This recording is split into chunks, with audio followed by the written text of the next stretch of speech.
Because the minute utaanza kucheka naye, maybe you'll get raped. Maybe you get pregnant. Get pregnant, of course, unadeportiwa. Ama utauliwa, because nowadays I hear stories, people are being killed. So sexual harassment, mwambie unataka kutoka. Like, don't even think twice. Because you have that power to say you want to get out. This is the Fulus Africa podcast, where we tell stories of African migrants working in the Middle East, discuss financial growth, and the issues that African migrants face. Stay tuned.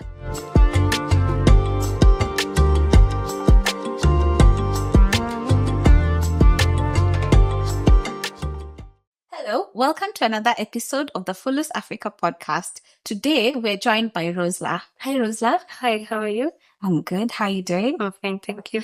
Did you lipotea ukikuja? Google Maps. They say it saves lives. Yes. Yeah. So, thank you for coming. Can you give us a brief introduction from wewe ni nani? Alafu tueleze ulifanya kazi wapi. Okay. So my name is Rosler. I was born in Nairobi, Kenya. And I was born in a very humble background. We were okay because at that time we were living in Westlands with my dad and everything was okay. So fast forward, my dad passes and life starts crumbling down. So I remember my mom struggled so much because now from Westlands we go to Ngara. From Ngara we go to a place called Zambezi. But my mom struggled so much with our education, with food, with rent.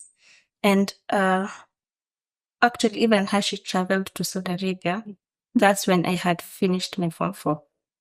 So when she had traveled to Saudi Arabia, she comes back and she tells me, si life imekuwa ngumu, what do we do? Si pia wewe you can travel. And I'm like, no, I don't have a job in Kenya and I'm young and I'm not even going to college. So I just decided, so then you just travel. Actually, enda alinisaidia to get the passports, the agent, and sasa I'm going to Lebanon. Okay. Which year was this? This was 2014. And I go to Lebanon, and the first house I go to, the lady has 6 kids. Oh, okay. So you went to ulienda kufanya kazi kama like a nanny? Like a nanny. Okay. Yes. The lady has 6 kids. It was crazy. Because you can imagine 6 kids and she's still pregnant. Yes. So I stayed, I think, 2 weeks. 2 weeks, 3 weeks. And I was like, I can't, this is too much work.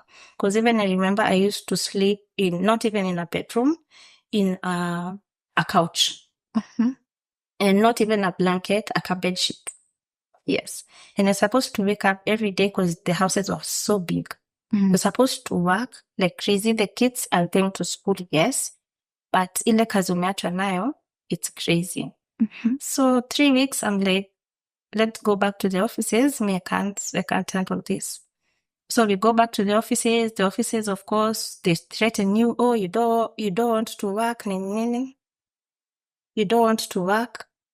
And like, I want to work. You just find me another home. And if they find me another home, now I go to a very nice home. 2 kids and the wife and the husband. I go there and I work. They were actually nice people. The house was very elegant. But now the job is like ceiling, unaosha ceilings, unaosha the windows, you do crazy work. But the family was nice.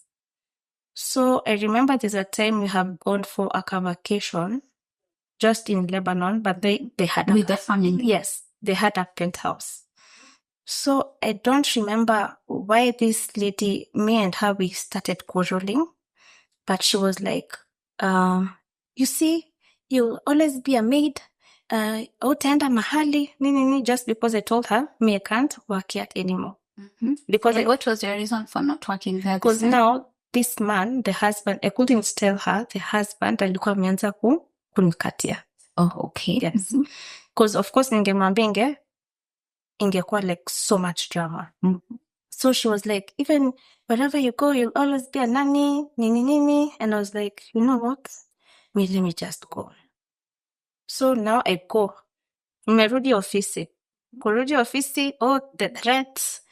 Hutaki kufanya kazi. Tutakudeport wewe. Now I go to my third home. My third home, it's a Christian home. Still in Lebanon. There's a place called, I can't remember really well, but iko huko Lebanon, huko kwa mountains. Nimeenda huko, it's a Christian home. Now we have 3 kids. The family is okay. The wife is okay. The husband is okay. Fast forward,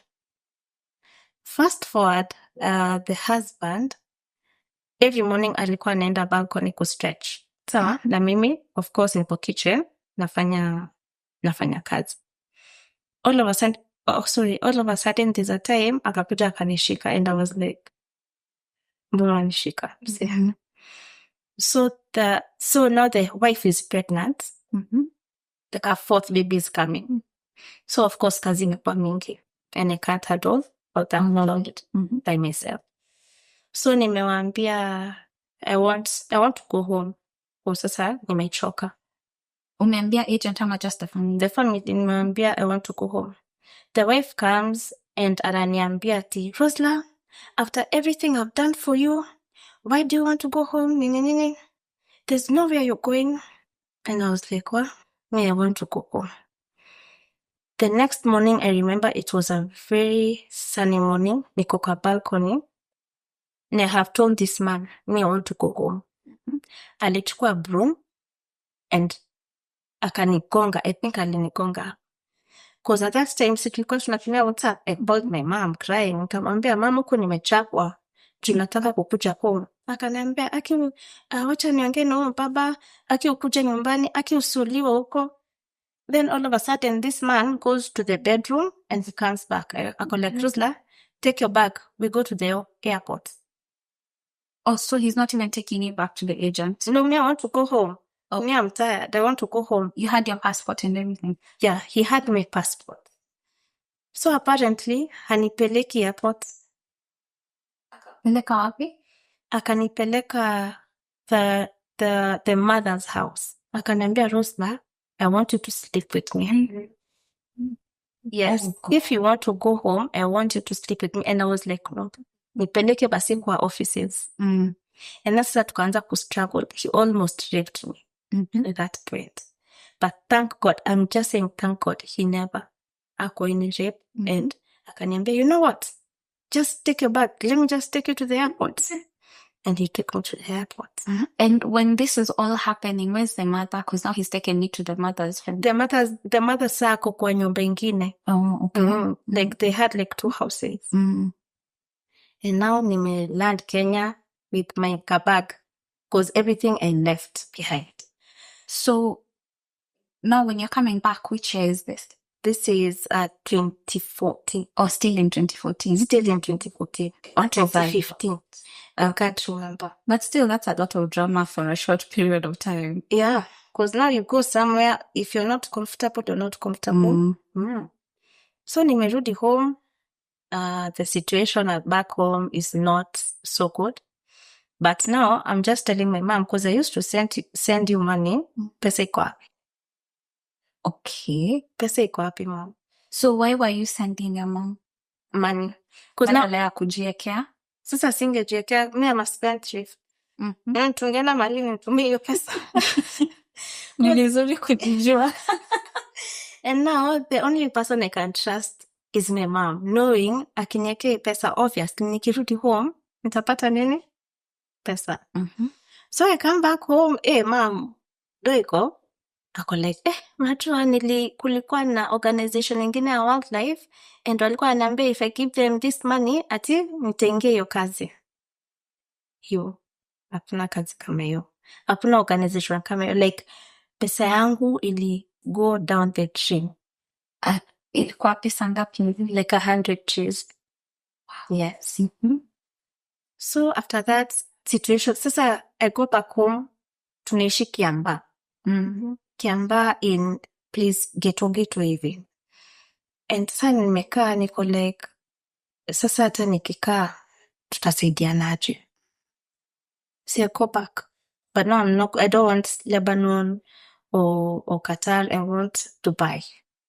And considering everything that you'd gone through, how come any reservations? Because now in my head, I was so young, I was like, it's a new country. Now, of course, what wameanza kusema Dubai is nice, Dubai, kazi iko sawa, pesa iko sawa. And now uko Kenya, you don't have a job. Nashanga, what will you do? Nawezi kaa na mom without doing anything. So, Rosler ameenda Dubai. Rosler amefika Dubai. The lady who came for me, she was a really nice lady. Actually, these people in the beginning, they're really nice. So this lady is really nice. Tumefanya kazi na yeye. Ulikuwa unafanya kazi gani Dubai? Still kazi ya nyumba. Oh, okay. Yes. Now this one, she has one son. She's divorced. Yeah, so she lives alone. Okay. Yes. So we work pamoja. This was 2014. So we work pamoja till 2016. No, 2015. Hapo nika decide kukimboi. Because this lady had, what is it called?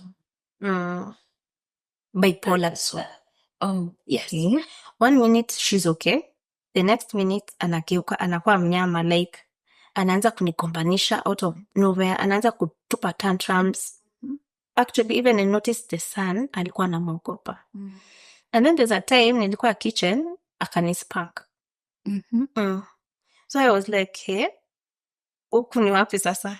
Innuendos zimeanza kukuja tena. And I'm like, I thought huku it's man and woman hatunanga stories za lesbianism or anything of the sort. So I remember there's a time nimepeleka mtoto park and I start talking to other nannies. Kuuliza how is kwako kukoaje, mnaendeleaje, blah blah blah. This lady akanipata nikiongea with the other nannies. It was so bad. I remember from the flavor hadi kwa nyumba ilikuwa drama. Go. So now she's just yelling at you. Yeah. Now why are you going to tell people my stories? Why are you talking to other nannies? Rosler, don't I treat you well? And I was like, hey, mimi nitaweza na shibi. So, hapo sipo nataka kurudi home. I did not want to come back to Kenya. So I decided to Kimboi. Nimekimboi. But umetoa wapi, like, did you have a plan? So ulitoa wapi courage tu ya kutoka ndio ina foreign man? Cause this lady alikuwa ananiambia ataka kunirudisha kwa ofisi. Na kwa ofisi nikirudi naenda kwa another family. And I don't want that. So what did you want? I wanted to Kimboi. I wanted not to go. Niende nje nione like huku nje kuna nini. Because now I think I wanted that freedom. I felt like I'm not free enough. So nimekimboi, nimepatana na wasichana wa Kenya. Kupatana na wasichana wa Kenya, one ananipeleka mahali, it's like a room. Na sasa kuna ulevi, na watu. Life is life, you know. But now the thing is, you don't have a job. No, unalala wapi? Unalala kwa bed space. Bed space, you just go and rent a bed. No, unalala hapo. So life is life. Wait, did you have savings at that point? Ama bado ulikuwa unatuma pesa kwa mama? At that time, sina savings sasa. In Dubai siko na any savings. Oh. Yes. Kukimboi nimelala kwa, I used to go and dandia like a friend's bed. Cause sina pesa, kazi tu ni kulewa. So I meet a lady. Can I say the name? Yeah, you can. Okay, I meet a lady, she's called Lydia. So Lydia ndo najua hizi chum zote. But now Lydia, apparently, she's pregnant. She's pregnant with a Nigerian guy. So tuko huku Levi, one day Lydia akaniambia, Rosler, mimi nimechoka. Mimi nataka kwenda home. Uzunua saying kuna Paul. And we decided, Yeye alikuwa Kimboi. Pia alikuwa mekemboi. No wonder she got pregnant. So akaniambia Rosler, twende deport station, tujipeleke tu twende home. And I remember tuliingia kwa Uber na tulikuwa na tu suitcase na tukaenda kwa deport station. Wakati Kabla uende kwa deport station, how long had you stayed outside? Like after umekemboi, sasa unalala kwa hizo bed space? like 3 months, 4 months. And how are you surviving since you didn't have savings? Unaenda unauzia watu pombe. Cause uko kwenye umeajiriwa unauza pombe. Unauzia wapapa pombe. So na hiyo life ulifanga unaifilaje? I regret no. kwa I feel hapo nilikuwa na freedom, but again you don't have excess freedom because now you don't have papers. Ukishikwa. Okay. Yes. I think hapo tu ilikuwa life ya raha. Because I was still young. I was so young. How old? I think at this point I was 24, Okay. 23, 24. So tumejipeleka deport station, wametuchukua, wametuingiza ndani. Now we're in prison. Out of the cooking pot into the fire. So in prison, we are given, everybody has a bed, and we were so many nationalities at that time. Uganda. Most Uganda ladies, wengi walikuwa wamedeportiwa, walikuwa prison because of prostitution. Some of the ladies were there because of prostitution. Some of them kuiba. Some of them wanajipeleka tu. So in prison, the food there was so bad. Yeah, I remember I had a friend also, she's called Joanne. I think she'll see this. So also Joanne, at that time she was pregnant. Na hiyo chakula, I think ni mtoto wake alikuwa apende hiyo chakula because that food was bad. Like her pregnancy, that food was so bad. And what are you guys being fed? It was just bad. Like, hiyo chakula tu ya Warabu. But it doesn't have salt, it's just there. And maji mnoga na maji baridi. The toilet was so bad and dirty. The beds had bed bugs. It was bad. So even unangoja tu, like every day, a person alikuwa anatolewa, like mnatolewa. So unangoja tu, like your time, utatolewa saa ngapi. Utaitwa saa ngapi. But now the thing is, kama unajua umeiba, now hata hautatolewa. Now you will have a case, like where did you steal? Okay. But if you know how kuiba from your previous house, yeah, of course utachiliwa. But then there are other employers, hata kama hujaiba, lazima watasema umeiba au wakusingizie kitu. Yes. Na sasa juu ulikuwa umekemboi, ilikuletea any problems? I think the fact that nilijipeleka na sikuwa ipatikana na makarao kwa street or something, no wonder it was easy for me. Okay. And I thank God the person I was staying with, akwaisema I stole because I didn't steal from her. So my day comes and I come back to Kenya. You stayed in jail for how long? I think 3 months. Okay. Yes, because pretty long.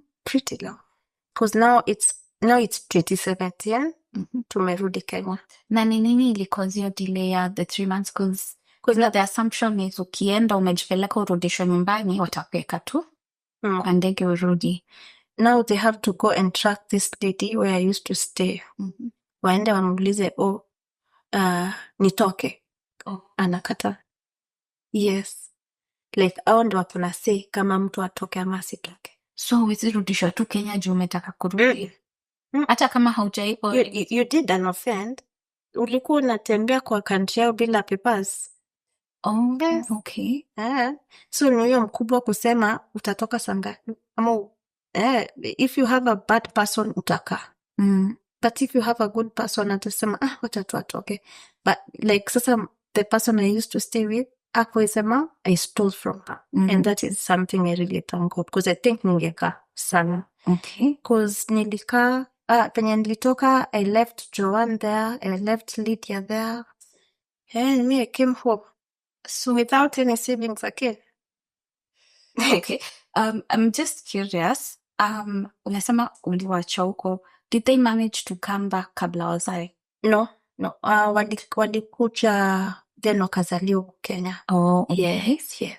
Oh, okay. So umeland Kenya? Hauna savings? Sina savings. Say in 2016. Then 2017, I started doing promotional jobs, Skittles, Bitco, whatnot. I thank God nilifanya for some months. And then I got a job in a supermarket. From the supermarket, I got another job as a promoter. Kukua promoter, it's a company called Morani. It's the best-selling cheese company. So from there, nimekuwa promoter. From there, 2019, I got a baby. Oh, okay. Congratulations. Thank you. Now we are 5 years. Okay. Yes. So 2019, I get a baby. Life is crazy. But 2021, God opens a way for me and I get a permanent job. Okay. Yes. We thank God. Yeah, we thank God. Now I'm still working. I thank God my baby is big.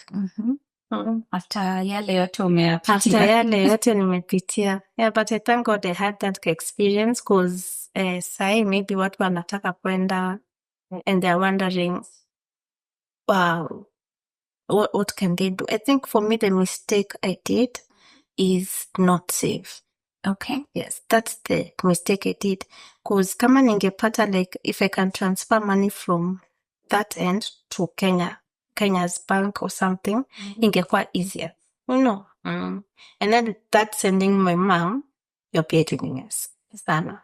Tumesikia stories of people who send money back home kwa a relative and then maybe inakuwa misappropriated. Exactly. So for you, the biggest step they can take to save your person? Yes, kindly save. Like, if you're going, kama uko na hiyo roho ya kwenda uko na you get a good family. Like, watu wa msumbuani, and then unajua kitu imekupeleka huko, kindly save. And save, maybe transfer pesa kwa bank. Don't trust a person. Don't trust even your mom, no matter how good she is. Yes. Okay, so because umeongelelea people going there and finding good families, I'm going to take you back to part of the story that umetupatia. And clearly you've experienced a bit of trauma ukiwa huko, the sexual and also the physical abuse. What advice would you give to someone who is going there and then in party? Because people are not good. So one person might find a good family, someone else might find, the kind of people that you met. So what would you ask them to do? If you go and find a person who is sexually harassing you, just get out. Mwambie unataka kwenda. Because the minute utaanza kucheka naye, maybe you'll get raped. Maybe you get pregnant. If you get pregnant, of course, unadeportiwa. Kama utauliwa, because nowadays I hear stories, people are being killed. So sexual harassment, mwambie unataka kutoka. Like, don't even think twice. Because you have that power to say, you want to get out. I think a lot of people think they don't have the power to say, I want to go home. Say you want to go home. Ama you want another family, period. Okay. And you've mentioned something very interesting. People feeling like they do not have the power. So kuna the power dynamics in the home where you're working, as well as ukirudi kwa agents, because you said when you went to the agents, they were still threatening you. So how now do you handle yourself so that you don't lose all of your power? At the end of the day, when you go to the agents, they're just gonna threaten you. But pia wako hapo job na lazima watakutafutia another place. So usiogope kurudi kwa agent. What are threats ziko na si ati watakuchapa ama anything. But lazima watakutafutia place ingine because they're also looking for money. Okay. So as we wind up, I need you to talk to us about the do's and the don'ts. Because you've lived in Lebanon and you've lived in Dubai. So obviously kuko na rules za huko kama vile mkwango unauza pombe umesema hukupatikana kwa street, so that saved you. Yeah. But what are some of the other rules that watu wanafaa kuweka akilini wakienda Middle East, to any country in the Middle East? Like first off, kitu nimesema alcohol, it's a no. Like don't involve yourself in sexual activities because ukipata porn na hivyo, especially ukipata porn na foreign people ni hivyo.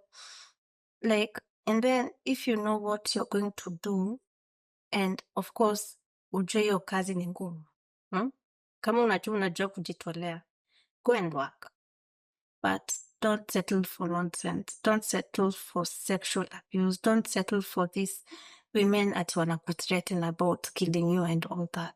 Don't settle. Okay, and what are some of the lessons that you've learned personally that you think zimekusaidia hata venye umerudi Kenya? Saving. Yes. And now so far, how is your saving journey going? Because umesema you have like a child. Yes. So for now I have I save actually in tacos. So taco tu ndio imenisaidia for now. Just to save. Oh, okay. So Rosa, there's been a push by the Kenyan government to have people go and work in Middle Eastern countries or in the US, Canada, and places of the sort, so that they can bring revenue back to the country. What are your thoughts about that? First, let me just talk about the Middle East because I've been there. For me, my thoughts are, I honestly don't think it's a good idea because at the end of the day, the government doesn't know what people go through. First of all, they don't even know the houses these people are going to look at. They don't know the mistreatment these people are going to. So for me, I wouldn't advise anyone to go through the government. I mean, at this point, the government is sure to, they're not even on our side at this point. So what makes you think ukienda huko, they will be on your side? So for me, I really don't think it's a good idea. Are there any interventions that you think, even maybe from different organizations, that can be put in place zinasaidia people wako, let's say, in the Middle East? Like for me now, have you seen all these stories about people going to the embassy and people are not even being helped? So it's a no. No, for me, it's a no. Because I mean, if you're going to the embassy, say, and the government is not even helping, what makes you think we enter through the government, something happens to you, they will help you? So for me, it's a big thing. And if it was a very good deal, pay meaning a root in government. That's not. As you've heard it from Rosler, do not settle, and always remember that you have the power to say no, and that you can go back to the agents and ask them to transfer you to a different job. It has been real. Thank you for joining us here at the Fulus Africa podcast. Asante sana, Rosler. Thank you so much. Do you have an amazing story to tell? Get in touch with us on our social media platforms. Don't forget to like and subscribe. Bye.